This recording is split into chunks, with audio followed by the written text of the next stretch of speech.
ब्रह्म सूत्र ग्रंथ में पेज नंबर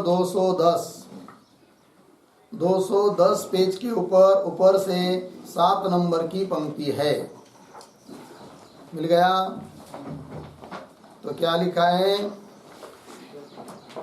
तत्र द्वितीये ब्रह्म शब्दे अनुपादीयमाने कम खम ब्रह्म इति एव उच्यमाने कम शब्दस्य विशेषणत्वेन एव उपयुक्तत्वात् सुखस्य गुणस्य अधेयत्वं स्यात्। लग गया इतना?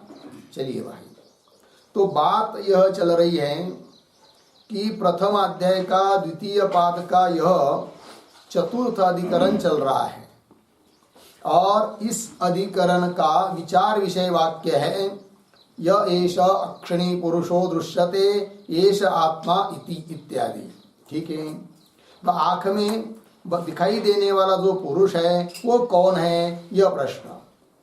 तो पूर्व पक्षी ने कहा था छायात्मा या विज्ञानात्मा अथवा क्या बताया था तीसरा, देवतात्मा। किंतु ये तीनों भी नहीं हो सकते हैं, अपितु आंख में दिखाई देने वाला पुरुष परमात्मा ही है, इस बात को बताया। उसके लिए अनेक प्रमाण और युक्तियां दे दी और फिर इस सूत्र में 15वें सूत्र में भी बताया कि सुख विशिष्टाभिधानात् एवच। उस प्रकरण के प्रारंभ में सुख विशिष्ट ब्रह्म का ही अभिधान कथन होने के कारण आचार्य के द्वारा बताया गया जो यह वाक्य है यह एष अक्षणी पुरुष दृश्यते, इस वाक्य के आरंभ में जो सर्वनाम शब्द है वे सर्वनाम शब्द उसी सुख विशिष्ट ब्रह्म का ग्राहक है, परामर्शक है। अतः आंख में आंख में दिखाई देने वाला विद्यमान पुरुष वो और कोई नहीं है, वो ब्रह्म ही है, परमात्मा ही है, इस बात को बताया। तब पुनः प्रश्न उपस्थित हुआ कि उस प्रकरण के आरंभ में सुख विशिष्ट ब्रह्म का अभिधान है, तो कैसा है, किस प्रकार से, कौन वो वाक्य है कि उस में सुख विशिष्ट ब्रह्म का कथन किया गया है, उपदेश किया गया है। तब वो वाक्य बताया। वो वाक्य वो है कि अग्नि के द्वारा बताया गया उपकोशल को बताया गया वाक्य है। और वो वाक्य कौन था? प्राणो ब्रह्म, कम ब्रह्म, खम ब्रह्म इत्यादि। अब इसमें प्राणो ब्रह्म ये सब वाक्य सुनने के बाद उपकोशल पुनः बोला कि मैं प्राण ब्रह्म है, इस बात को तो समझ पा रहा हूं, किंतु कम और खम ये भी ब्रह्म है, ये हमको समझ में नहीं आया। तब जाकर उन अग्नि देवताओं ने उसको स्पष्टीकरण करते हुए दूसरे वाक्य के द्वारा उसको ब्रह्म तत्व को समझाया, उपकोशल को। वो दूसरा वाक्य था यद्वाव कम तदेव खम, यदेव खम तदेव कम। जो कम है वही खम है, जो खम है वही कम है। तो एक बार खम का विशेषण कम को बनाया और दूसरी बार कम का विशेषण खम को बनाया। उससे क्या लाभ हुआ? खम का विशेषण कम बना देने के कारण खम में भूताकाश, खम शब्द से भूताकाश नहीं ले पाते हैं, ये बात का लाभ हुआ। और कम का विशेषण खम को बना देने के कारण कम शब्द का अर्थ जो विषय सुख उसको नहीं ले पाते हैं, इस बात का लाभ हुआ, क्योंकि वह विषय सुख व्यापक नहीं है, जन्य है, परिचिन्न है। ठीक है, और खम मतलब व्यापक सुख चाहिए तो ब्रह्म सुख ही है। तो इस प्रकार से जो कम है वही खम है, जो खम है वही कम है, इस प्रकार से उपदेश करने के बाद उसको ब्रह्म तत्व का बोध हो गया। किसको? उपकोशल को। अब ग्रंथकार भगवान भाष्यकार इस बात को समझा रहे हैं कि वो जो पहला वाक्य है प्राणो ब्रह्म, कम ब्रह्म, खम ब्रह्म, तो वहां पर 3 जगह ब्रह्म शब्द आया है। पहले प्राणो ब्रह्म एक, कम ब्रह्म दूसरा ब्रह्म शब्द और खम ब्रह्म तृतीय ब्रह्म शब्द। अब कोई शंका कर सकता है कि वो जो द्वितीय ब्रह्म शब्द है वो निकाल देते, नहीं रखते, नहीं उच्चारण करते उसका, तो वाक्य क्या बन जाता? प्राणो ब्रह्म, प्राण ब्रह्म है, और कम खम ब्रह्म, कम और खम ये सब ब्रह्म है, यह अर्थ हो जाता। तो ऐसा ही बताना चाहिए था। बीच वाला जो 2 नंबर का ब्रह्म शब्द है वो नहीं देते, उसका ग्रहण नहीं करते तो क्या हानि होती, ऐसा कोई पूछेगा तो उसका उत्तर दे रहे अब इस पंक्ति से। तो पंक्ति को देखिए, तत्र द्वितीय, यही चल रहा है ना। और तत्र के पूर्व में एक शब्द वाक्य लिखना है, लिखा है क्या वो? नहीं लिखा है। तो जो तत्र द्वितीय वाक्य आरंभ हो रहा है उस तत्र के पूर्व में अवतरणिका के रूप में एक छोटा वाक्य लिखते हैं, ननु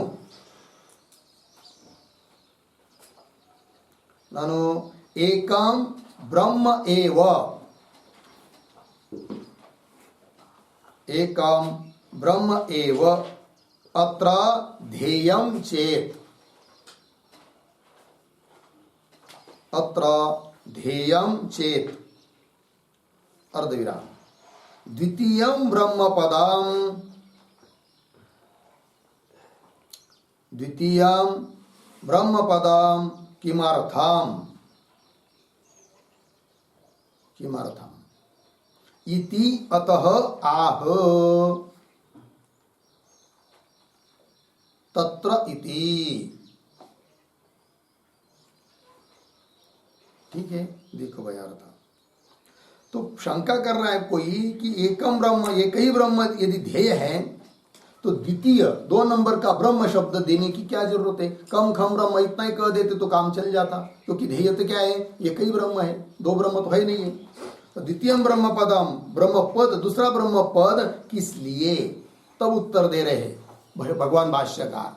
तो पंक्ति को देखिए, तत्र द्वितीय ब्रह्म शब्दे अनुपादीयमाने, दूसरा ब्रह्म शब्द का ग्रहण नहीं करेंगे तो, उपादीयमान मतलब ग्रहण करना, और अनुपादीयमान मतलब ग्रहण नहीं करेंगे तो फिर कैसा कहेंगे? केवल कम खम ब्रह्म आए ना पंक्ति में, तो कहा कैसा गया है? कम ब्रह्म खम ब्रह्म। द्वितीय ब्रह्म पद नहीं देंगे तो क्या हो जाएगा? कम खम ब्रह्म। ठीक है, ऐसे ही बोल दो। तो क्यों बीच में आया ब्रह्म शब्द, ये प्रश्न देखिए। कम खम ब्रह्म इति एव उच्च माने, इतना ही उच्चारण करते तो क्या होता, बता रहे।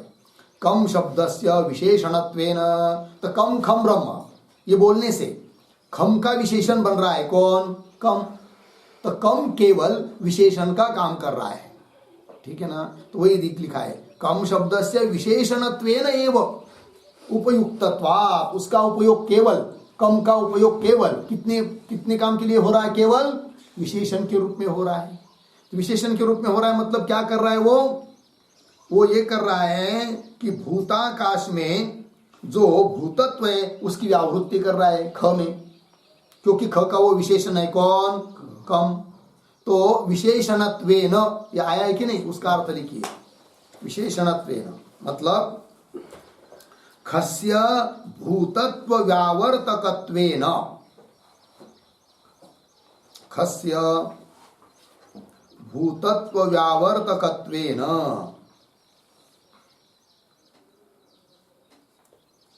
ठीक है।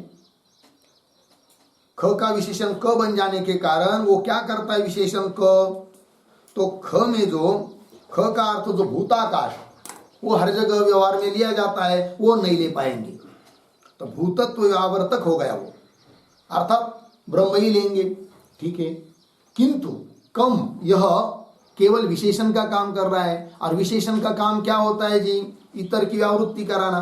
तो भूताकाश ले पाते थे, उसको नहीं ले पाएंगे, तो विशेषण का काम खत्म हुआ, उसका प्रयोजन समाप्त हुआ कम इस विशेषण का, ठीक है। तो बोले आगे फिर क्या होगा, तो बता रहे देखिए। कम खम ब्रह्म इत्येव उच्यमाने कम शब्दस्य विशेषणत्वेन एव उपयुक्तत्वात्, केवल विशेषण के रूप में उसका उपयोग होने से, इतर का व्यावर्तन करने के लिए केवल उसका उपयोग होने के कारण होगा क्या? सुखस्य गुणस्य अधेयत्वं स्यात्, सुख रूप जो गुण है वह ध्यान का विषय नहीं बनेगा, अधेय होगा। फिर ध्येय कौन होगा? केवल यहाँ पर ब्रह्म ही ध्येय होगा। मतलब है कि नहीं? और कौन ध्येय नहीं होगा? उसका विशेषण जो गुण सुख है कि गुण, उसका विशेषण भूत जो गुण है, कौन सा? सुख, वो ध्येय नहीं बनेगा। तो बोलेंगे गुण गुणी भाव थोड़ी होता है ब्रह्म में, तो बोलेंगे यहां पर सगुण विद्या का प्रकरण चल रहा है कि नहीं? और निर्गुण ब्रह्म तत्व का विचार नहीं है कि नहीं? ये जिस प्रकरण की श्रुतियां लिया है वो सगुण ब्रह्म का प्रकरण है। अतः वहां पर गुण विशिष्ट आत्मा का ध्यान करना है, किंतु होगा क्या? केवल आत्मा का ध्यान होगा। गुण जो विशेषण है, कौन सा? सुख, कम का अर्थ कौन? सुख, जो कि विशेषण है, उसका ध्यान नहीं होगा, क्योंकि कम विशेषण बना और उसका काम क्या है? केवल इतर की आवृत्ति कर देना, वो उसका चरितार्थ हो गया वो। तो फिर केवल विशेष जो बचा हुआ है वही केवल ध्येय बनेगा, ठीक है ना? ये होगा। देखो, विशेषणत्वेन एव उपयुक्तत्वात् सुखस्य गुणस्य, सुखात्मक गुण का गुण अध्येय होगा, अध्येयत्वं से तन्माभूत, ऐसा मत हो जावे, इसलिए तन्माभूत इति उभयोः कम खम शब्दयोः ब्रह्म शब्द शिरस्त्वं। लग गया जी? तन्माभूत मतलब सुख गुण अध्येय बने, ध्यान का विषय न बने, ऐसा नहीं होना चाहिए, क्योंकि वो सगुण ब्रह्म विद्या का प्रकरण गुण सहित गुणी का ध्यान करना है, और गुण को छोड़कर केवल गुणी का ही ध्यान होगा तो विद्या वो उपासना सफल नहीं होगी, उपासना परिपूर्ण नहीं होगी, है कि नहीं? ऐसा न हो इसलिए द्वितीय ब्रह्म शब्द भी दिया गया है। दोनों के सिर पर ब्रह्म शब्द दे दिया है। दोनों के मतलब किसके? कम के भी और खम के भी, ठीक है? और कम के सिर पर ब्रह्म शब्द नहीं देते, अर्थात द्वितीय शब्द जो ब्रह्म है उसको नहीं लेते, तो ये दिक्कत होती। क्या दिक्कत होती? कि विशेषण जो सुख वो अध्येय बनता, ध्यान का विशेषण नहीं बनता, सॉरी ध्यान का विषय नहीं बनता। क्या जी? ध्यान का विषय नहीं बन पाता, और वो भी ध्यान का विषय बनना चाहिए, ये बात। तन्माभूत इति, इस कारण से उभयो हो कम खम शब्दयो हो ब्रह्म शब्द शिरस्त्वं, दोनों के सिर पर ब्रह्म शब्द दे दिया। तो ये जो शब्द आया है ब्रह्म शब्द शिरस्त्वं, उसका अर्थ लिखिए। ब्रह्म शब्द शिरः ययोः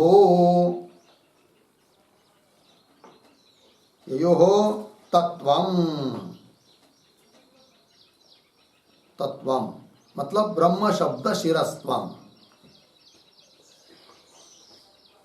ठीक है? देखो भाई, तो ब्रह्म शब्द शिरः ययोः, ब्रह्म शब्द है शीर मस्तक, जिन दोनों का, उनको कहेंगे क्या? ब्रह्म शब्द शिरस्त्वं, ठीक है? अब देखिए, कम ब्रह्म, क के माथे पर बैठ गया कौन? ब्रह्म शब्द। खम ब्रह्म, ख के माथे पर बैठ गया कौन? ब्रह्म शब्द। तो क और ख कैसे हुए?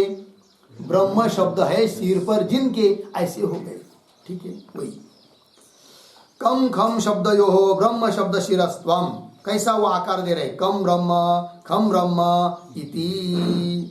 लग गया जी? अब इसको कोई बोलेगा क्या? यदि समझ लीजिए द्वितीय ब्रह्म शब्द नहीं देते तो क्या होता?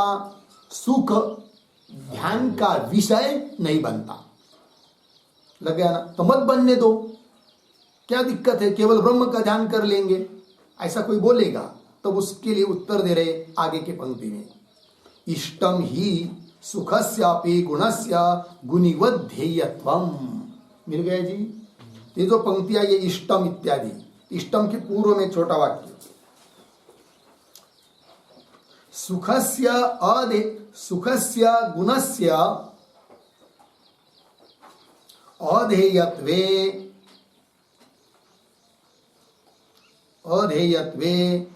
कह दोषः, को दोषः? तत्र आह इष्टम इति। देखिए भाई अर्थ, तो क्या लिखा? सुखस्य गुणस्य मतलब सुख रूप जो गुण है, सुख गुणस्य इत्यर्थ। अधेयत्व ध्यान का विषय नहीं बनेगा तो क्या दिक्कत? कौन दोष आएगा? वो दोष बता रहे हैं। इष्टम ही सुखस्यापि गुणस्य गुणिवद ध्येयत्वम। ठीक है, ही सुखस्यापि गुणस्य गुणिवद ध्येयत्वम इष्टम, ऐसा पढ़ना है। इष्टम को बाद में लेना है अंतिम में, इतना ही। ही तो ही क्योंकि सुखस्यापि गुणस्य, सुखस्यापि गुणस्य, सुख रूप जो गुण है, सुख ही गुण, तो वह भी गुणी के तरह ध्यान का विषय होना ही चाहिए। ठीक है ना? गुणी, गुण वाला जो होता है उसको क्या कहेंगे? गुणी। तो आत्मा हुआ गुणी और उसका गुण हुआ कौन? सुख। तो जैसा आत्मा ध्यान का विषय बन रहा है, उस प्रकार उस गुणी आत्मा का जो सुख यह गुण है, वह भी ध्यान का विषय बनना इष्ट ही है। क्यों इष्ट है भाई? तो उस इष्ट के ऊपर एक वाक्य लिखते हैं।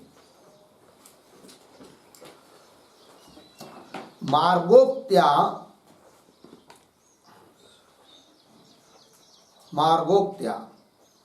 सगुण विद्यात्व अवगमात, सगुण विद्यात्व अवगमात सुख गुणस्य अपि, सुख गुणस्य अपि ध्येयत्वम इष्टम, ध्येयत्वम इष्टम इति भाव। ठीक है, अर्थ को देखिए भाई। मार्गोक्त्या, मार्ग का कथन हुआ है, अर्थात इस प्रकरण में जो उपासना बताई है, आत्मविद्या प्रकरण है, मतलब उपासना प्रकरण, सगुण ब्रह्म की उपासना प्रकरण है। ये कैसा जाना आपने? ये कैसा निर्णय हुआ? तो मार्ग बताया है। और मार्ग का कथन किस मार्ग से उपासक जाता है, वो मार्ग का कथन उसके लिए होता है जो सगुण ब्रह्म की उपासना करता है। जो निर्गुण ब्रह्म में स्थित हो गया, उसके लिए तो कोई मार्ग नहीं है। निर्गुण ब्रह्म को अहम के रूप में जानने वाला तत्वज्ञानी, अहम ब्रह्मास्मि, इस प्रकार अपरोक्ष साक्षात्कार जिसको हुआ है, उसके लिए तो कोई मार्ग नहीं है। और यहाँ मार्ग बताया है उपासक के लिए। अतः ये सगुण ब्रह्म की उपासना है। और सगुण ब्रह्म की उपासना जहाँ रहती है, वहां पर गुणी की तरह उस गुण का भी ध्यान होना अपेक्षित है, जरूरी है। यदि गुण का ध्यान, सुख गुण का ध्यान नहीं होगा, केवल गुणी का ध्यान होगा, आत्मा का होगा, तो वो क्या होगा? फिर सगुण उपासना यह सिद्ध नहीं हो पाएगी। है, जबकि है यह सगुण ब्रह्म, सगुण उपासना है कि नहीं? और वो सिद्ध होने के लिए होना चाहिए ध्यान गुणी के साथ साथ किसका? गुण का भी, है कि नहीं? और वो गुण का, सुख गुण का ध्यान नहीं हो पाएगा कब? यदि द्वितीय ब्रह्म शब्द नहीं देंगे तब। लग गया? द्वितीय जो ब्रह्म शब्द है, कम के बाद आया हुआ ब्रह्म शब्द, वही नहीं, वो नहीं देते तो क्या होता? सुख का ध्यान नहीं बन पाता। और सुख का ध्यान नहीं बन पाएगा तो क्या होगा? फिर वो सगुण उपासना ये सिद्ध नहीं होगा, जबकि यह सगुण उपासना है। क्यों ये सगुण उपासना? ऐसा निश्चय कैसा किया आपने? मार्ग का कथन हुआ है, लिख के दिया ना भी टिप्पणी में, मार्गोक्त्या, है कि नहीं? मार्ग की उक्ति है, मार्ग बताया है, इसलिए सगुण विद्यात्वगमात, ये सगुण विद्या का प्रकरण है। और सगुण विद्या का प्रकरण है तो सुख गुण का भी ध्यान होना इष्ट ही है, अपेक्षित है, आवश्यक है। और उसका ध्यान हो जावे इसलिए दिया है क्या? द्वितीय ब्रह्म शब्द, कम शब्द के बाद द्वितीय मतलब आया हुआ ब्रह्म शब्द। बात समझ में आ रही है? चलिए पंक्ति। ही सुखस्यापि गुणस्य गुणीवत, गुणी की तरह ध्येयत्वम इष्टम। लग गया? आगे चलिए। तदेवं वाक्योपक्रमे सुख विशिष्टम ब्रह्म उपदिष्टम। अब उपसंहार की तरफ जा रहे हैं। तो वाक्य के तदेवं, इस प्रकार से वाक्य के उपक्रम में, वाक्य के आरंभ में, प्रकरण के आरंभ में सुख विशिष्ट ब्रह्म का क्या हुआ है? उपदेश हुआ है। कौन से वाक्य से? प्राणो ब्रह्म, कम ब्रह्म, खम ब्रह्म इत्यादि रूप से। ठीक है ना? तो उपक्रम में सुख विशिष्ट ब्रह्म का उपदेश है। फिर आगे जाकर जब आचार्य उस उपकौशल को बताने लगे, क्या बताने लगे, यह एष अक्षिणी पुरुष दृश्यते, फिर वहां पर भी उपदेश किसका होगा, उसी ब्रह्म का होगा जो वाक्य के उपक्रम में है। अर्थात आंख में विद्यमान पुरुष दूसरा छायात्मा आदि नहीं है, अपितु ब्रह्म ही है। इस बात की सिद्धि हो जाती है। लग गया पंक्ति। चलिए, तदेवं वाक्योपक्रमे सुख विशिष्टम ब्रह्म उपदिष्टम, हो गया इतना। आगे चलिए, प्रत्येकम च गार्या गार पत्यादय, आगे न पंक्ति। तो प्रत्येक में जो पंक्ति का आरंभ हो रहा है उसके पूर्व में एक छोटा वाक्य लिखते हैं, आत्मविद्यापदेन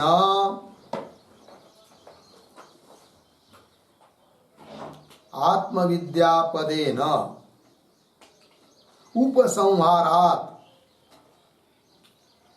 उपसंहारात् अपि ब्रह्म एव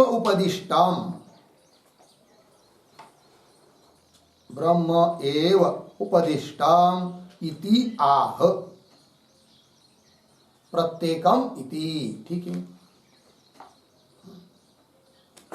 अब इस प्रकरण में ब्रह्म का ही उपदेश है, इस बात को सिद्ध करने के लिए और एक हेतु दे रहे हैं। कौन सा हेतु, कि उपसंहार वाक्य में अग्नियों ने उपदेश किया किसको, उपकौशल को। फिर उपदेश करते समय जो अंतिम बात आई उपसंहार, वहां पर भी आत्म शब्द का प्रयोग उल्लेख हुआ है, आत्म शब्द का प्रयोग हुआ है।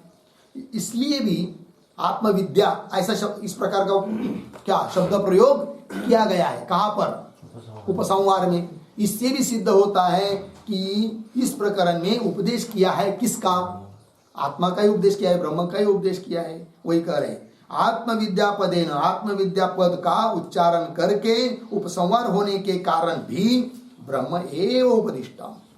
फिर कैसा वो आत्मविद्या शब्द से उपसंहार हुआ है, इस बात को समझा रहे प्रत्येकम इत्यादि पंक्ति के द्वारा। ठीक है। तो पंक्ति को देखिए, कल बताया था क्या कि जब वो सत्यकाम जाबाल नाम के आचार्य अन्य छात्रों का क्या किया, समावर्तन संस्कार कर दिया, उनको अपने अपने जगह घर भेज दिया, किंतु जो उपकौशल था उसको कुछ नहीं, ब्रह्म विद्या का उपदेश भी नहीं किया और समावर्तन संस्कार भी नहीं किया। जब से वो बहुत सालों साल क्या करता था, सेवा करता था आश्रम में। किसकी सेवा करता था, उस आचार्य के द्वारा स्थापित जो अग्नियां है आश्रम में, उस अग्नियों की क्या करता था वो सेवा। बहुत सारी अग्नियां हैं, गार्हपत्यादिक अग्नि, उन अग्नियों की सेवा करता था। किंतु उनको भी ऐसा लगता था कि हमको भी आचार्य उपदेश करे, हमारा भी समावर्तन कर दे, किंतु आचार्य ने उनका समावर्तन किया नहीं उपकौशल का। फिर चले गए विदेश बहुत दिन के लिए, तो वो बहुत खिन्न हुआ, दुखी हुआ। तब जाकर दया आकर उन अग्नियों ने उपदेश किया है किसको, उपकौशल को। फिर जो उपकौशल को उपदेश किया, फिर अंतिम में कहा क्या कि फिर इस विद्या का जो मार्ग है, गति है, वो तुमको तुम्हारे आचार्य बताएंगे और बची हुई आत्मविद्या वो भी उन आपको कहेंगे। ये कह दिया किसने, अग्नियों ने। ठीक है ना। क्या वाक्य है वो, आचार्यस्तु ते गतिम वक्ता, ये वाक्य है। फिर कुछ दिन के बाद जब वो आचार्य आए सत्यकाम जावाल, तो उन्होंने देखा ये उपकौशल तो ब्रह्मज्ञानी जैसा दिखाई दे रहा है। तब पूछा उसको, तब उसने सब बात बताई और सब बात बताई। फिर आगे का उपदेश, मार्ग का उपदेश बताया किया आचार्य ने। वो वाक्य आया है कौन सा, यह एष अक्षिणी पुरुषा दृश्यते। ठीक है। अब अग्नियों ने क्या क्या उपदेश किया उस उपकौशल को, इस बात को दे रहे यहाँ पर। तो प्रत्येकम च गार्हपत्यादय अग्नय, ठीक है ना। तो गार्हपत्यादि प्रत्येक अग्नि ने उपदेश दिया उपकौशल को। कैसा, वो दे रहे, स्वम स्वम महिमानम उपदिश्य ऐसा सौम्य ते अस्मत् विद्या आत्मविद्यां च इति उपसंवरन्तः। पूर्वत्र ब्रह्म निर्दिष्टम इति ज्ञापयन्ति। मिल गया पंक्ति? देखो भाई, तो प्रत्येक गार्हपत्यादिक अग्नि ने क्या किया? स्वम स्वम महिमानम, अपने अपने महिमा भी बताई। किसको?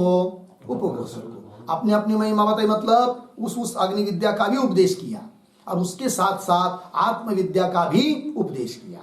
फिर उपसंहार का वाक्य आया है, वो कौन सा? तो स्वम स्वम महिमान उपदेश, अपने अपने महिमा का उपदेश करके फिर आया आगे, ऐशा सौम्य ते अस्मत् विद्या आत्मविद्या च। इसका थोड़ा अन्वय, हे सौम्य, ऐशा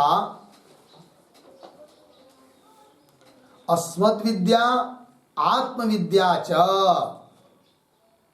ते। ठीक है,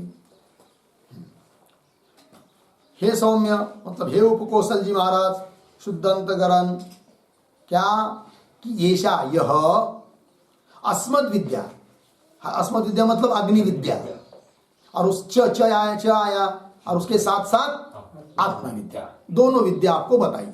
अग्नि विद्या भी दी और आत्मविद्या भी दी। ते तुभ्यम दे दी है, ऐसा बताया। तो यहां पर ये इस उपसंहार वाक्य में पद आया है कौन सा? आत्मविद्या। इससे भी सिद्ध होता है क्या कि यह इस प्रकरण में अग्नियों ने उपकोशल को ब्रह्म का ही उपदेश किया है और उसी ब्रह्म का फिर उपदेश आगे जाकर आचार्य ने किया है। अतः आंख के भीतर पुरुष ब्रह्म ही है और दूसरा नहीं है। बात समझ में आ रही है? चलिए, इति उपसंहार अंत, ऐसा उपसंहार करते हुए क्या बताया फिर उन्होंने अग्नि ने? पूर्वत्र ब्रह्म निर्दिष्टम, पूर्वत्र मतलब अपने अपनी महिमा बताने के पहले सभी ने मिलकर ब्रह्म का उपदेश भी किया है। किसको? उपकोशल को। तो ये तो पद आया है ना, पूर्वत्र ब्रह्म निर्दिष्टम। इस पर एक वाक्य लिखिए, आत्मविद्या तो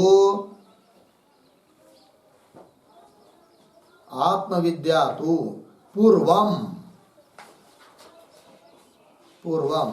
अस्माभिः मिलित्वा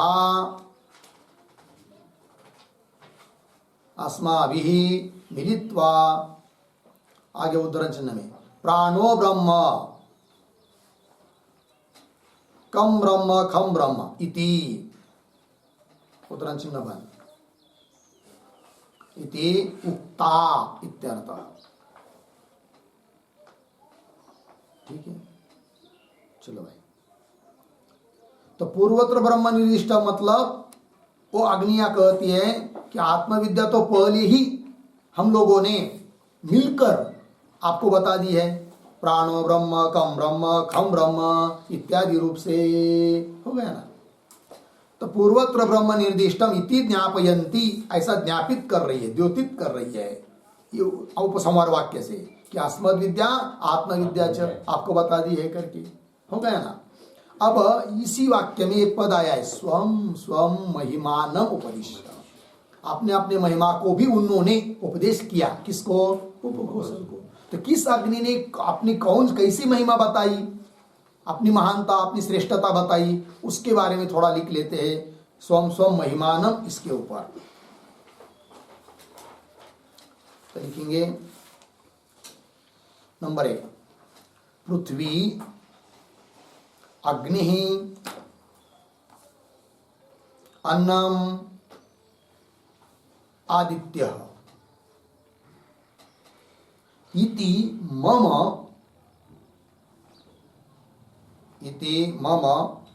चतस्रः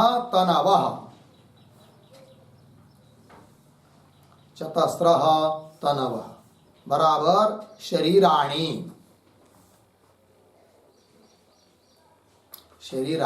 विभूति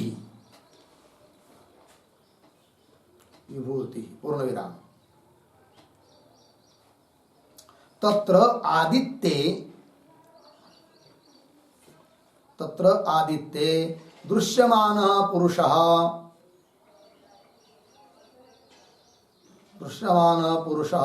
अहम अस्मि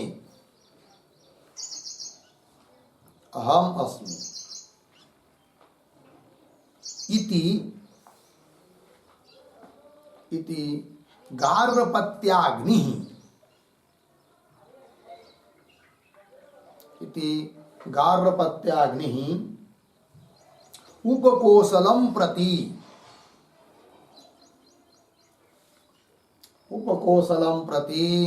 उपदिदेश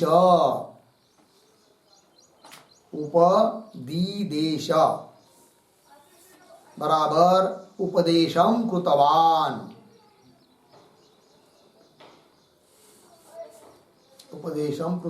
पूर्ण विराम। नंबर 2 आपो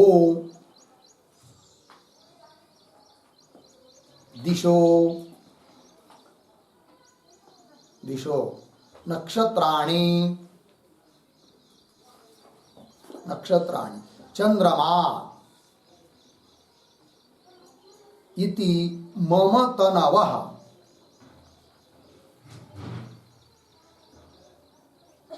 तनवः विभूति। पूर्ण विराम।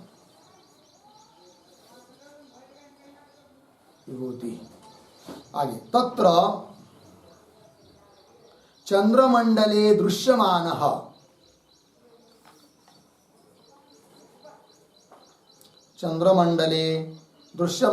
पुरुषः अहम अस्मि इति अन्वाहार्यपचनः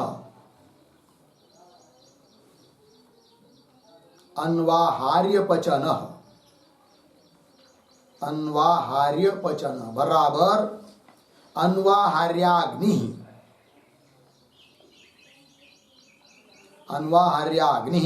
उवाच।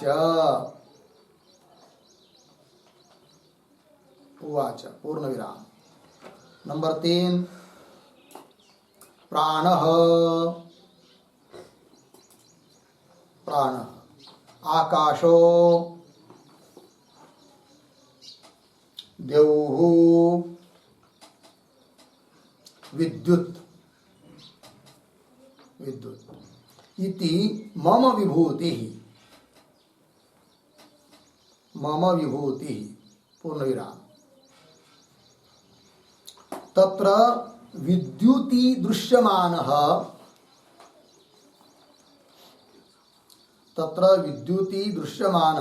पुरुषः अहम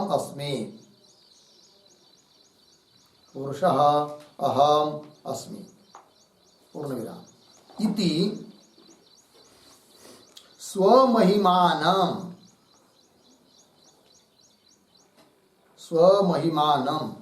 आहवनीय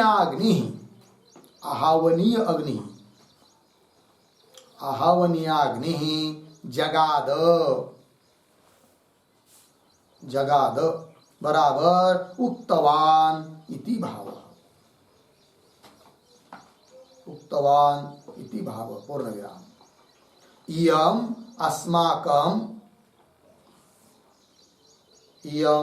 अस्माकं अग्निनां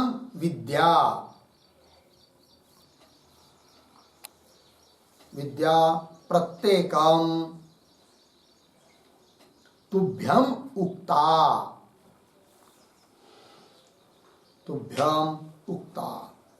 ठीक है, चलिए भाई अर्थ को देखिए।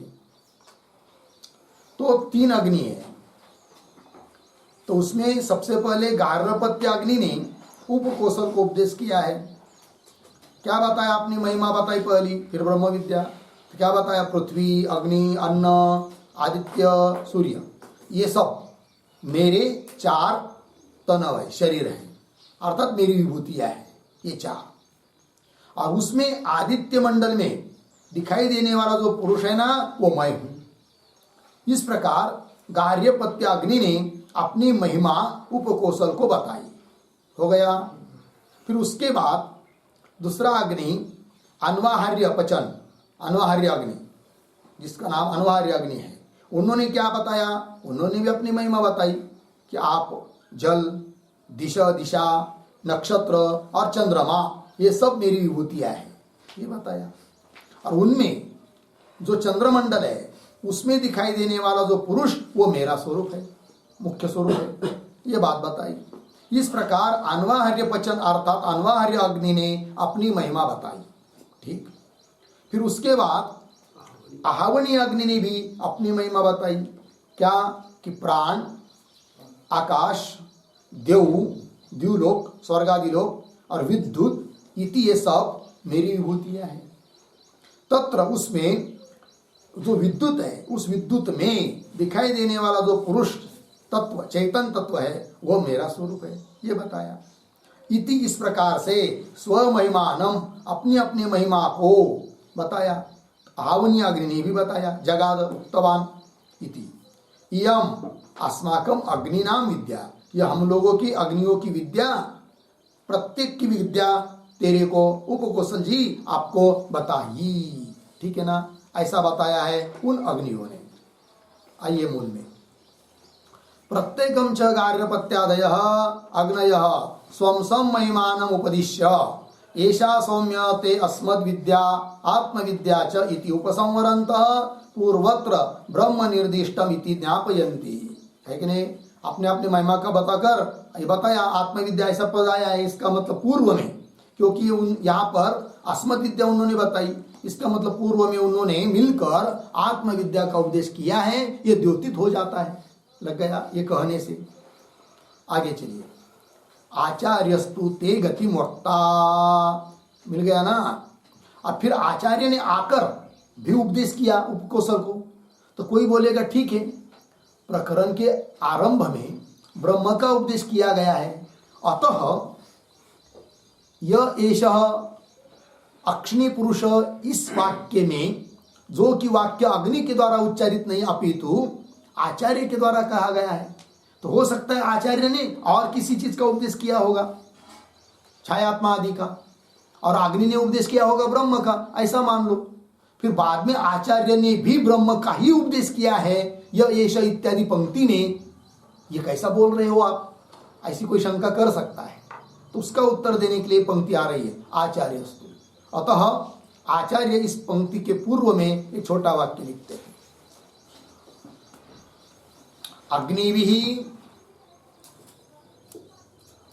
अग्निभिः ब्रह्म उच्यताम,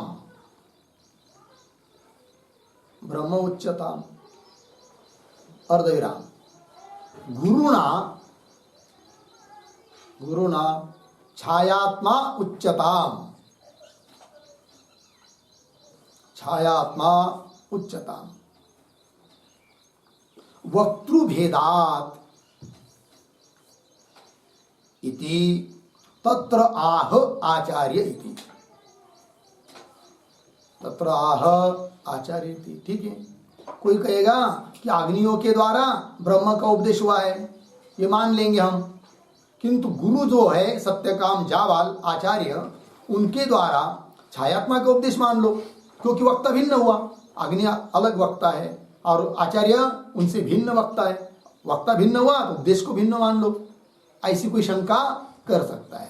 और ऐसी शंका यदि मान्य होगी, इसका मतलब फिर आचार्य के द्वारा उच्चारित वाक्य जो है यह एष अक्षिणी पुरुष इत्यादि, उसमें फिर ब्रह्म विद्या का उपदेश नहीं माना जाएगा, यदि पूर्व पक्षी की बात सिद्ध होगी तो। किंतु वो पूर्व पक्षी का कहना ठीक नहीं है। क्यों ठीक नहीं है, इस बात को समझा रहे भगवान भाष्यकार। पंक्ति को देखिए, आचार्य तो ते गति वक्ता, ऐसा अग्नि ने ही बताया है कि नहीं, इति च गति मात्र अभिधान प्रतिज्ञानम अर्थांतर विवक्षाम वारयति। उत्तर दिया प्रश्न शंका का कि यह जो वाक्य है आचार्य स्तुति गति वक्ता, यह वाक्य उन अग्नियों ने ही बताया है कि आचार्य तुमको आगे का बात बताएंगे। अतः इससे सिद्ध होता है कि आचार्य भी उस विद्या को छोड़कर दूसरी विद्या नहीं बता सकते हैं। ठीक है ना, क्योंकि प्रतिज्ञा की है उन्होंने, किन्होंने, अग्नियों ने। ठीक है, तो वही इति गति मात्र विधान, गति केवल गति का ही अभिधान कथन करने की प्रतिज्ञा की है अग्नियों ने। अतः अर्थांतरम, अन्य अर्थ का उपदेश आचार्य करेंगे, ऐसी विवक्षा रखेंगे, इसका निवारण हो जाता है। अर्थात आचार्य अन्य किसी बात का कथन करने की विवक्षा इच्छा नहीं करेंगे, वही कहा। गतिमात्र विधान प्रतिज्ञानम अर्थांतर विवक्षाम वारयति। आया ये जो पद आया है अंतिम में, अर्थांतर विवक्षाम वारयति, उस पर एक वाक्य, अग्निवाक्य आचार्य वाक्ययो हो, अग्निवाक्य आचार्य वाक्ययो हो एक वाक्यता निश्चयात, एक वाक्यता निश्चयात वक्तृभेदे अपि, वक्तृभेदे अपि न अर्थभेदः, न अर्थभेदः इत्यर्थः। हो गया जी। देखो भाई, तो कहा जा रहा है क्या, अग्निवाक्य और आचार्य वाक्य इन दोनों में एक वाक्यता है, अर्थात एक ही अर्थ की प्रतिपादिकता है कि नहीं, एक वाक्यता का निश्चय है। अतः वक्ता का भेद होने पर भी वक्तृभेदे अपि न अर्थभेद, अर्थ का भेद नहीं हो सकता है। लग गया जी। हाँ, इसलिए कहा मूल में अर्थांतर विवक्षाम वारयति। ठीक है, चलिए और बता रहे हैं और युक्ति दे रहे हैं। यथा पुष्कर पलाशः आपः न श्लिष्यन्ते एवं एवं विधि पापम कर्म न श्लिष्यन्ते इति च अक्षिस्थानं पुरुषं विजानतः पापेन अनुपघातं ब्रुवन् अक्षिस्थानस्य पुरुषस्य ब्रह्मत्वं दर्शयति। ठीक है, और इस बात से भी निश्चय होता है कि आचार्य ने यह एष इत्यादि वाक्य के द्वारा ब्रह्म का ही उपदेश किया है। कौन सा हेतु है आपके पास? और तो बताया कि उसी प्रकरण में, छांदोग्य के उसी प्रकरण में यह वाक्य आता है। क्या वाक्य आता है? यथा पुष्कर पलाश इत्यादि। क्या बताया वहां पर कि जिस प्रकार पुष्कर पलाश, पुष्कर पलाश मतलब कमल का पत्ता, कमल का फूल पत्ता, उसको पानी का, जल का संश्लेष नहीं होता है, जल उसको चिपकता नहीं है। उस कमल के पत्ते के ऊपर पानी डालेंगे तो चला जाता है, बह जाता है कि नहीं? जैसे कपड़े में पानी डालने पर कपड़ा गीला हो जाता है, ठीक है ना? उस प्रकार नहीं होता है, पानी वहां टिकता नहीं है, संश्लेष नहीं होता है, चिपकता नहीं है। दृष्टांत हुआ। तो यथा पुष्कर पलाश, पलाश को आप जल न श्लिष्यन्ते, है कि नहीं? संश्लिष्ट नहीं होता है। एवं, इसी प्रकार एवं विधि, इस आत्मविद्या को जानने वाले में भी पापम कर्म न श्लिष्यन्ते, पाप कर्म का संश्लेष नहीं होता है, चिपकता नहीं है पाप कर्म। किसमें? जो इस आत्मविद्या को जानता है। ऐसा फल भी बताया है कि नहीं? आप यदि समझ लीजिए, आचार्य ने जो वाक्य कहा है, यह एष अक्षिणी पुरुष दृश्यते, वहां पर छायात्मा या विज्ञानात्मा या देवतात्मा लेते, तो उस देवतात्मा, विज्ञानात्मा, छायात्मा आदि को जानने वाले में पाप नहीं चिपकेगा, ऐसी बात है क्या? ऐसी बात नहीं, उलट तो पाप लगेगा, क्योंकि वो द्वैत का चिंतन कर रहे हैं। ठीक है ना? और फल तो बताया है, इस विद्या को जानने वाले को पाप नहीं लगता है, आंख में विद्यमान ब्रह्म ही है। इस प्रकार आत्मा को, उस ब्रह्म को जानने वाले में पाप का संश्लेष नहीं होता है। अतः अर्थात निकल आया फिर क्या कि यहाँ पर उपदेश किया गया है किसका? ब्रह्म का ही उपदेश है, छायात्मा आदि का उपदेश नहीं, तो इस प्रकार का फल नहीं बताया होता। लग गया पंक्ति? एवं विधि पापम कर्म न श्लिष्यते, लग गया? इति च अक्षिस्थानम पुरुषम विजानतः, इस प्रकार अक्षिस्थान, आंखों में विद्यमान जो पुरुष है, उसको जो जानता है कि यह ब्रह्म ही है, ब्रह्म का ही उपदेश है, उसको भी पाप नहीं लगता। ये कहा, वही कह रहे। इति च अक्षिस्थानम पुरुषम विजानतः पापेन अनुपघातम। ठीक है, अनुपघातम मतलब क्या? अनुपघातम शब्द का अर्थ लिखे असंबंधम, पाप के साथ कोई संबंध नहीं उसका। ठीक है, अनुपघातम ब्रुवम, पाप के साथ अनुपघातम असंबंधम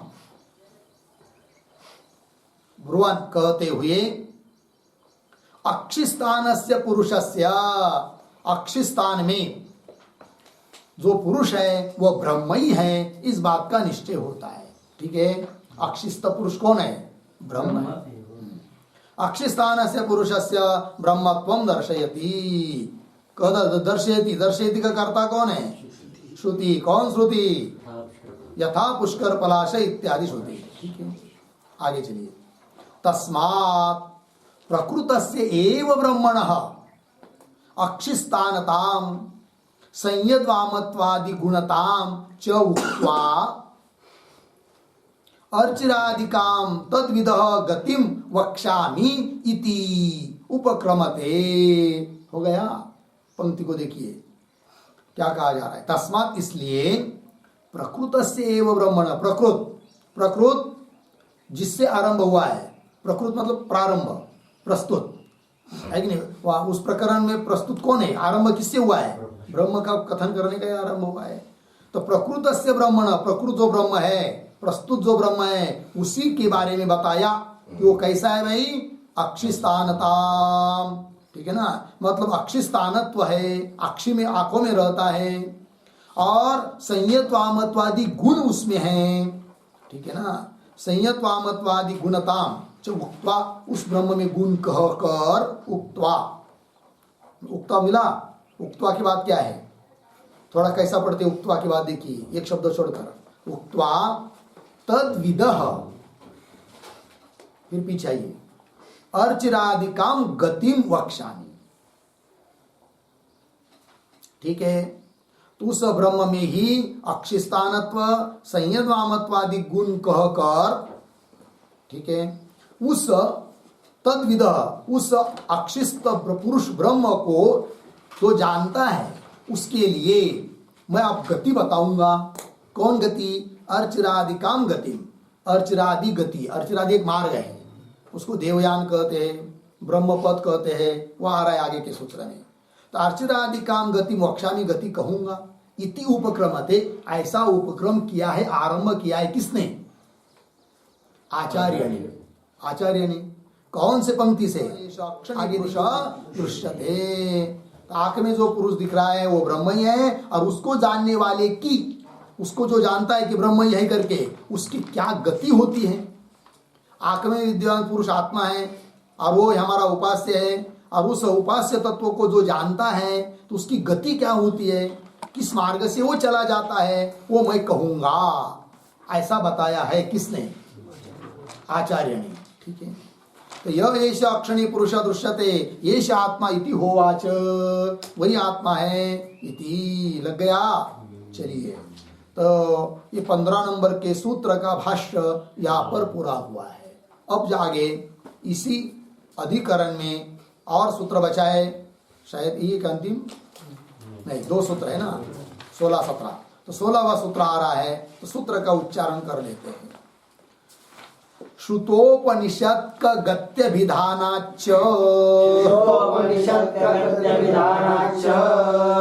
ठीक है, 2 पद का सूत्र है।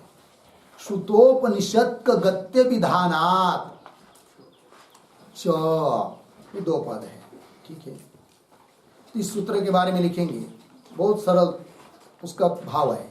क्या भाव है? कि अन्य जगह आत्मविद्या की उपासना करने वाले की जो गति बताई है अन्य श्रुतियों में, वही गति यहां पर बताई गई है। अर्थात यहां पर भी उपदेश है किसका? आत्मा का। बात भाव समझ लीजिए। पहले क्या कहना चाहेंगे? श्रुतोत्क गत्य विधानाच्च, अभिप्राय क्या है?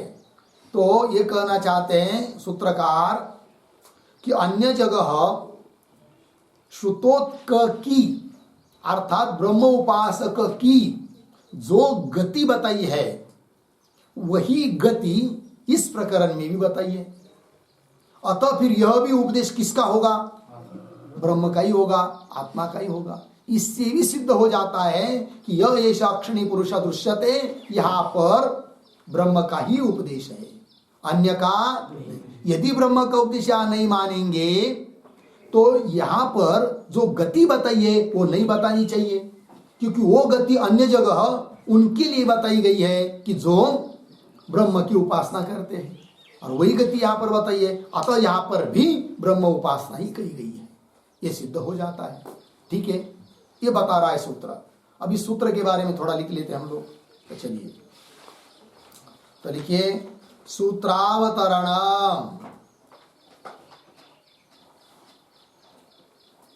बराबर लिखिए लिंगात अपि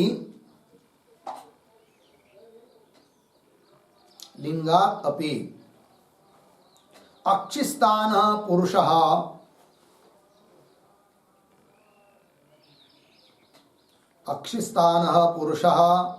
परमेश्वरः एव अस्ति। परमेश्वरः एव अस्ति इति आह। ठीक है, देखो भाई, तो जैसे ऊपर प्रकरण के बल पर ब्रह्म विद्या का ही उपदेश है, यहां पर ही सिद्ध किया। अब लिंगात अपि, लिंगात मतलब द्योतक चिन्ह। तो क्या द्योतक चिन्ह? तो अन्य जगह ब्रह्म विद्या उपासक की जो गति है वही गति यहां पर बताइए, अतः यह ब्रह्म की विद्या का उद्देश्य है। इस प्रकार का लिंग।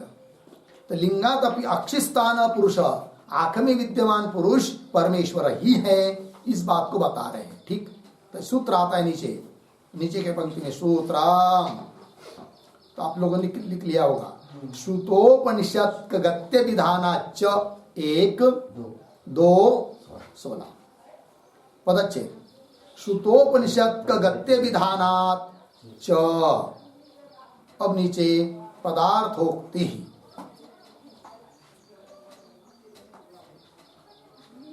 पदार्थ बराबर लिखिए, प्रतीक है श्रुतोपनिषद गत्य विधानात, ये प्रतीक है।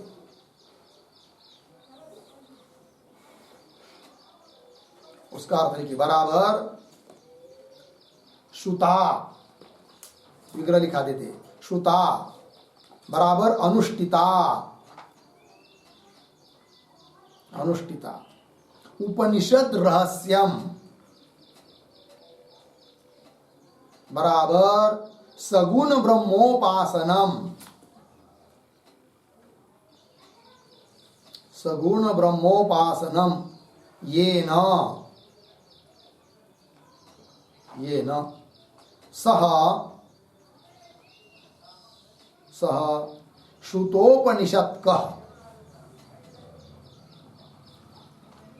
श्रुतोपनिषद अर्धविराम तस्य या गति,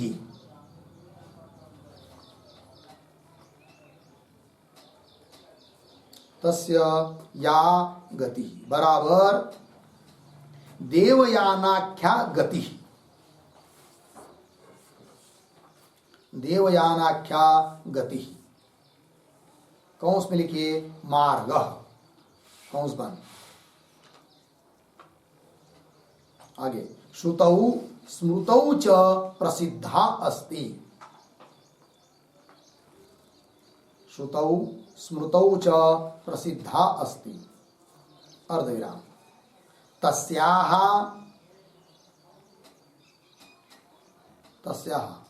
कौंस में लिखिए गते, कौंस बंद। आगे अत्र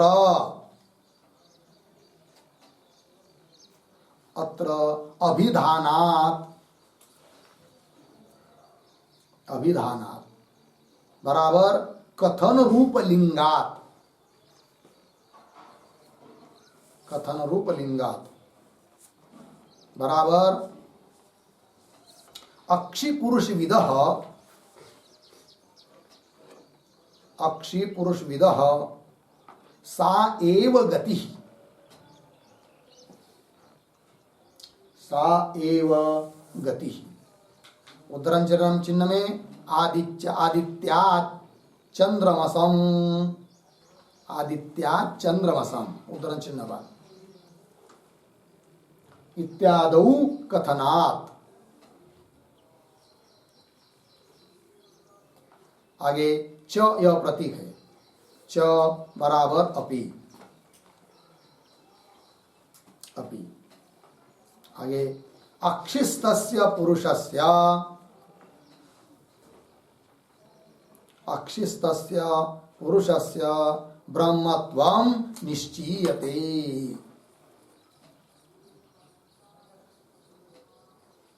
ब्रह्मत्वं निश्चीयते इत्यर्थः। ठीक है, देखो भाई अर्थ।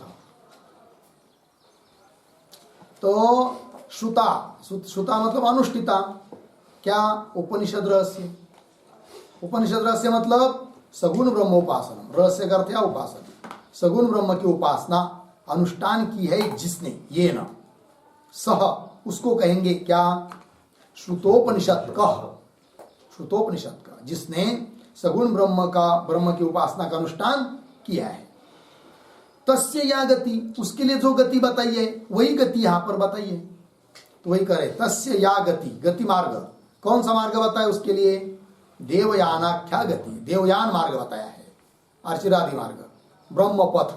ठीक है, तो देवयानाख्या गति ही बताइए। कहा? श्रुतौ स्मृतौ च प्रसिद्धा अस्ति। श्रुति स्मृति में वो गति प्रसिद्ध है। किसके लिए? श्रुतोपनिषद का पुरुष के लिए। ठीक है ना, तो प्रसिद्धा अस्ति तस्याः गते, वही गति अत्र, यहाँ पर भी उसका कथन किया गया है। अभिधानात् कथम रूप लिंगा उपदेश किया गया है। कैसे? कि अक्षि पुरुष विदः, अक्षिप में विद्यमान पुरुष ब्रह्म है, इसको जानने वाले के लिए साएव गति, वही गति बताइए। किस वाक्य से बताइए? आदित्या चंद्रमसम इत्यादि कथना, इत्यादि वाक्य में वही गति बताइए। इसलिए भी च अपि, ये इस कारण से भी ये सिद्ध होता है क्या? अक्षिस्तस्य पुरुषस्य ब्रह्मत्व, आंख में विद्यमान जो पुरुष है वो कौन है? ब्रह्म ही है। निश्चय थे, ये निश्चय हो जाता है। लग रहा है अर्थ? चलिए अब भाष्य में, इतश्च अक्षिस्तान पुरुष परमेश्वर। इतश्च मतलब यह भी एक कारण है कि क्या? अक्षि में विद्यमान, अक्षिस्तान, अक्षि है स्थान जिसका, ऐसा पुरुष परमेश्वर ही है। क्यों? यह भी उसके लिए कारण है। कौन कारण? वो दे रहे आगे, यस्माच्च इत्यादि से, वही सूत्र का अर्थ कर रहे हैं।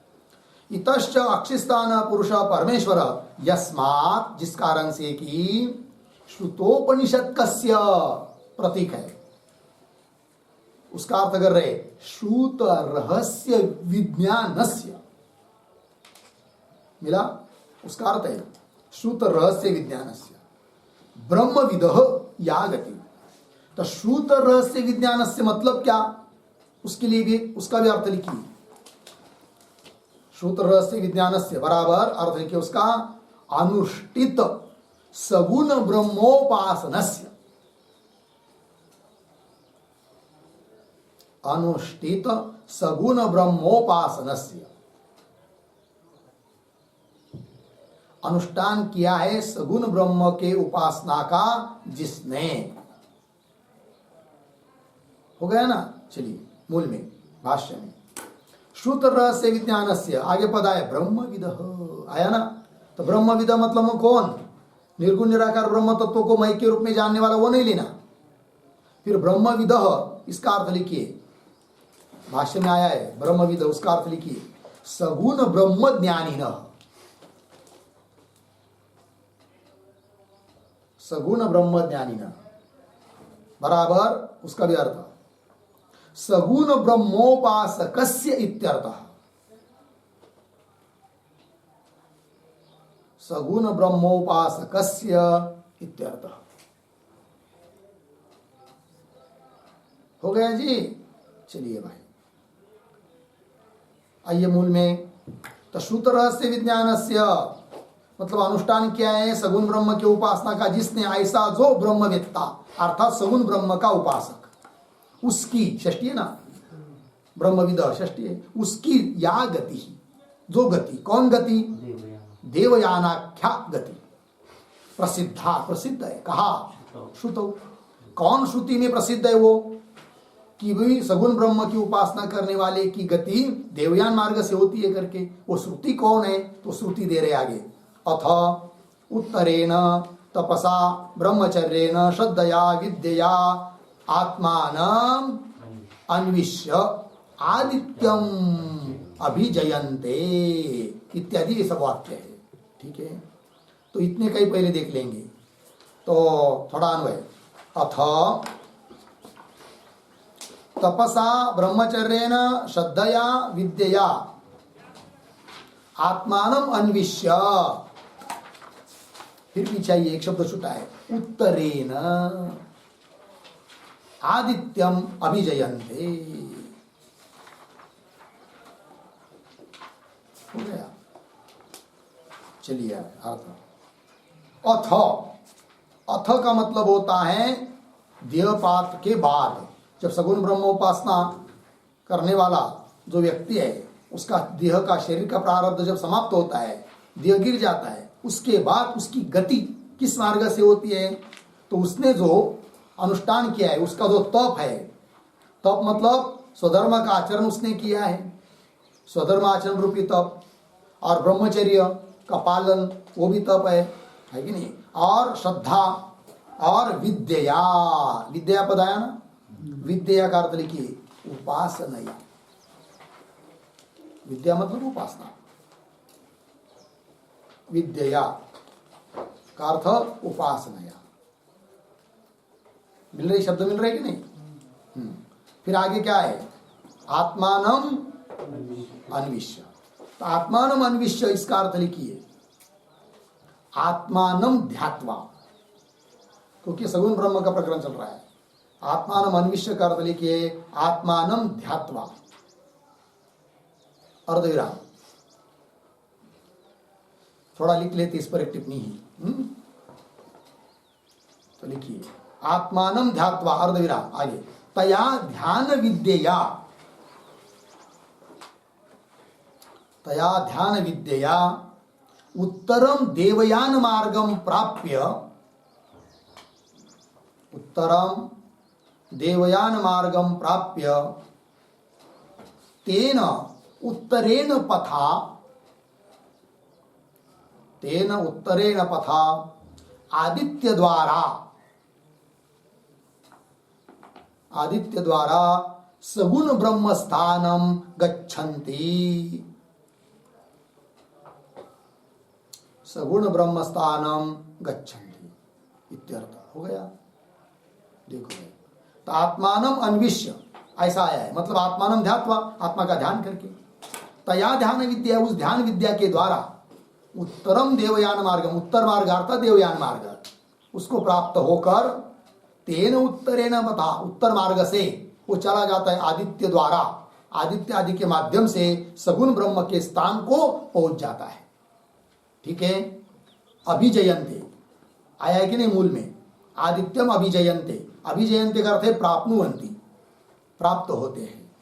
गच्छन्ति, कहाँ गच्छन्ति, कहाँ प्राप्त होते हैं? सगुण ब्रह्म स्थान, सगुण ब्रह्म के स्थान को वो प्राप्त होते हैं। ठीक है, फिर आगे देखिए, एतद्वै प्राणा प्राणानाम आयतनम एतत् अमृतम अभयम एतत् परायणम एतस्मात् न पुनरावर्तन्ते इति, है कि नहीं? ये कहाँ बताया है? श्रुति में। हाँ, प्रश्नोपनिषद है, मतलब श्रुति में बताया है। क्या बताया इस श्रुति में? गति। कौन गति? देवयान गति। किसके लिए? सगुण ब्रह्म उपासना करने वाले के लिए। मिल गया। तो ये जो आगे का पद वाक्य है ना, एतद्वयी मिला। तो पहली पंक्ति पढ़ता हूं फिर बताता हूं आपको। ये ध्यान दीजिए पदों को। एतद्वयी प्राणानाम आयतनम। तो एतद के पूर्व तक जो व्याख्यान हुआ, क्या बताया? सगुण ब्रह्म स्थान को प्राप्त होते हैं। वही सगुण ब्रह्म का स्थान क्या है भाई? तो वही प्राणों का आयतन है। ठीक है, उसका वास्तविक स्वरूप क्या है? तो एतत् अमृतम अभयम एतत् परायणम, यही परम गति है। फिर उसका फल क्या? एतस्मात् न पुनरावर्तन्ते, इस स्थान को प्राप्त होने के बाद वो वे लोग पुनरावृत्ति को प्राप्त नहीं होते हैं। ये सब बताया है श्रुति में, ठीक है ना। तो एतद वही, इसके ऊपर एक टिप्पणी लिखते हैं।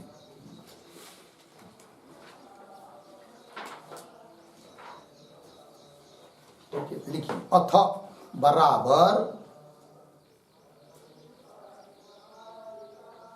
ये पूरे एक मिनट, हाँ नहीं, एतद वही आया ना, हाँ, तो एतद वही के ऊपर लिखिए, एतत् बराबर सगुण ब्रह्म, सगुण ब्रह्म हिरण्यगर्भ रूपम कार्य ब्रह्म, हिरण्यगर्भ रूपम कार्य ब्रह्म, अर्धविराम। आगे, प्राणानाम, प्राणानाम प्रतीक है, प्राणानाम बराबर व्यष्टि समष्टि रूपाणाम, व्यष्टि समष्टि रूपाणाम आयतनम, आयतनम बराबर आश्रयम अस्ति, आश्रयम अस्ति, पूर्ण विराम। आगे, तस्य एव वास्तवम रूपम आह, तस्य एव वास्तवम रूपम आह, एतत् अमृतम इति, इत्यादि, पूर्ण विराम। आगे, उक्त विशेषण सिद्ध्यर्थम, उक्त विशेषण सिद्ध्यर्थम हेतुम आह, हेतुम आह एतस्मात् इति, पूर्ण विराम। आगे, कार्य कार्यम ब्रह्म प्राप्य, कार्यम ब्रह्म प्राप्य तत्स्वरूपम निर्गुणम ज्ञात्वा, तत्स्वरूपम निर्गुणम ज्ञात्वा मुच्यन्ते इत्यर्थः,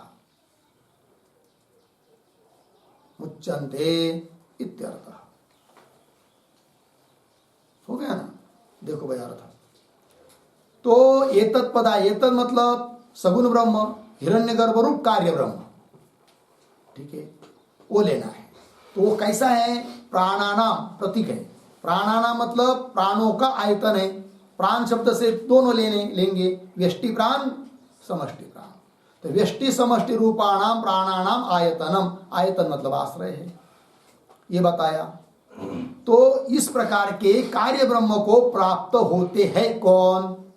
सगुण ब्रह्म की उपासना करने वाले। हो गया जी। फिर वहां क्या होता है फिर? तो उस सगुण ब्रह्म का वास्तविक रूप क्या है वो आगे दिया, एतत् अमृतम इत्यादि पंक्ति से, टिप्पणी में आपको लिख के दिया। तस्यैव, उस सगुण ब्रह्म का, हिरण्यगर्भ आदि का वास्तव रूप क्या है? एतत् अमृतम, तो वही अमृत स्वरूप है, मूल ब्रह्म है, तत्व तत्स्वरूप है। अमृतम, अभयम और एतत् परायणम, परायण मतलब परम गति भी वही है, अंतिम गति वही है, वो निर्गुण निराकार ब्रह्म तत्व, ठीक है। फिर एतस्मात् ये दो पंक्तियां ही आएगी, इससे क्या कहा? तो आपको टिप्पणी में लिख के दिया है क्या?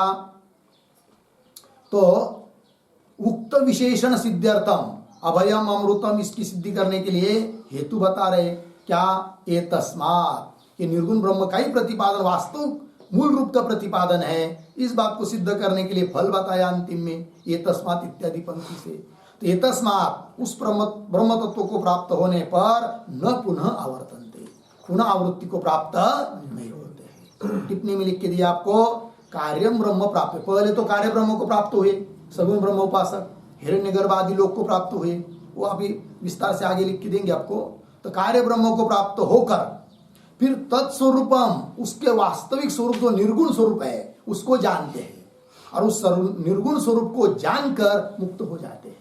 लग गया अर्थ? ये गति बताई किनकी? सगुण ब्रह्म उपासकों की कहा बताई श्रुति में, इसी प्रकार उन सगुण ब्रह्म उपासकों की गति स्मृति में भी बताई है।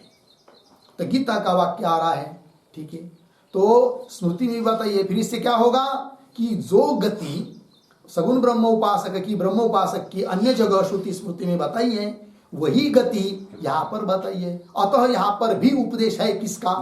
ब्रह्म का ही उपदेश है। इस बात की सिद्धि हो जाती है। लग गया। किंतु स्मृतो अपि इत्यादि जो बचा है ना आगे का भाष्य, उसका विचार हम लोग करते पूरा कर लेते, लेकिन उन लोग को जाना है, वो प्रतीक्षा कर रहे हैं। चलेगा? चलो। ओम पूर्णमदः पूर्णमिदं पूर्णात् पूर्णमुदच्यते पूर्णस्य पूर्णमादाय पूर्णमेवावशिष्यते। ओम शांति शांति शांति।